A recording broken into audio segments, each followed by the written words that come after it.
Perkenalkan, nama saya Zurika Rahmawati, saya dari jurusan Manajemen A. Saya akan menjelaskan tentang varian, kovarian, dan beta. Apa itu varians? Varians adalah rata-rata dari perbedaan kuadrat, juga dikenal sebagai standar deviasi dari mean. Sederhananya, varians adalah ukuran sistematik tentang seberapa tersebar titik-titik data dalam sampel atau kumpulan data. Apa itu covariance? Covariance bisa disebut juga dengan kovarian atau digunakan untuk mengukur besarnya hubungan antara dua variabel. Jenis hubungan yang dapat terjadi antara dua variabel berdasarkan nilai covariance-nya adalah dikatakan positif apabila nilai covariance-nya positif atau lebih dari 0. Negatif dikatakan negatif apabila nilai covariance-nya negatif atau kurang dari 0. Dikatakan zero apabila nilai covariance-nya 0 atau sama dengan 0. Apa itu beta? Beta menunjukkan hubungan atau gerakan antara saham dan pasarnya, atau saham secara keseluruhan. Beta dilihat sebagai resiko sistematik atau systematic risk. Resiko sistematik sering juga disebut dengan resiko pasar atau market risk. Dalam hubungan beta dan saham, ada 3 ketentuan yang menjelaskan untuk kiranya perlu dipahami, yaitu beta lebih dari 1 ini menunjukkan hubungan saham merupakan saham perusahaan adalah lebih mudah berubah dibandingkan indeks pasar. Yang kedua, beta kurang dari 1 menunjukkan tidak terjadinya kondisi yang mudah berubah berdasarkan kondisi pasar. Beta sama dengan 1 ini menunjukkan bahwa kondisinya sama dengan indeks pasar. Saya akan menjelaskan tentang perhitungan covariance dan variance dan beta. Ini adalah tabel kondisi saham 3 perusahaan pada 6 tahun. Kita bisa lihat di sini pada 2009, saham A adalah 3,5, saham B 3,0, saham C 4,0, dan kondisi pasarnya 3,5.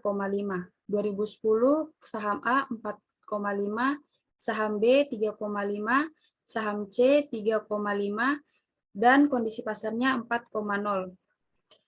2011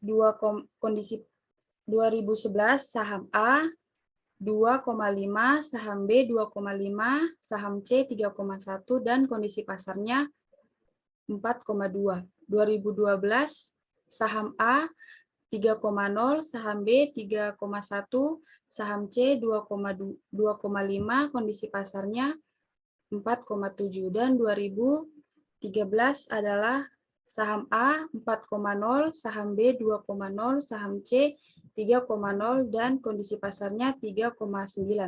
2014 saham A 5,0 dan saham B 2,5, saham C 3,9, dan kondisi pasarnya 4,5. Untuk menghitung rata-ratanya ialah saham A dijumlahkan keseluruhannya lalu dibagi dengan seluruh tahunnya untuk mendapatkan hasil dari rata-rata.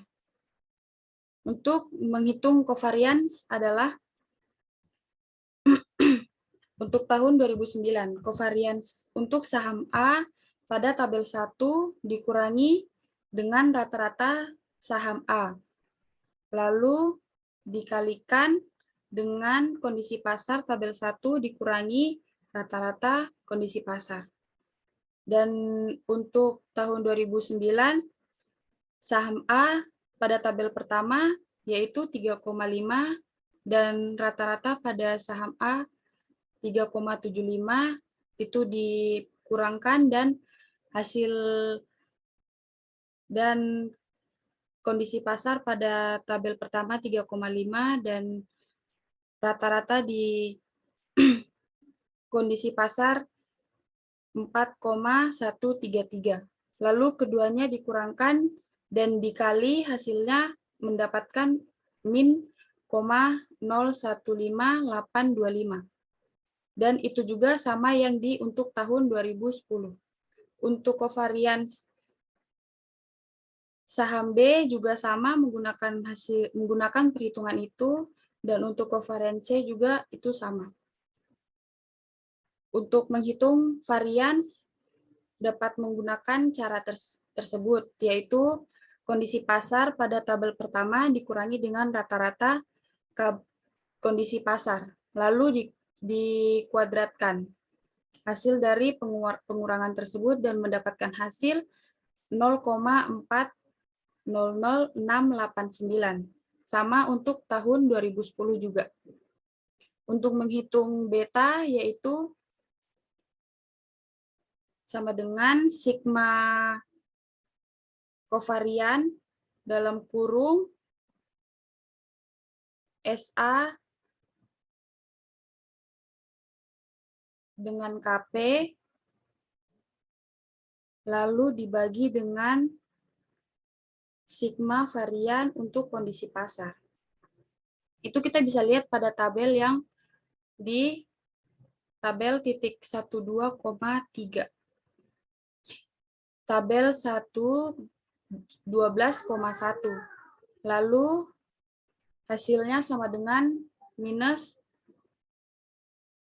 0,089249994 atau minus 0,08925. Itu untuk seterusnya. Maka berdasarkan perhitungan di atas, yang terkecil risiko pasarnya terletak pada saham A, artinya saham A lebih layak untuk dipilih. Itulah penjelasan akhir yang bisa dapat saya jelaskan. Apabila ada salah dan kurangnya, mohon dimaafkan. Terima kasih.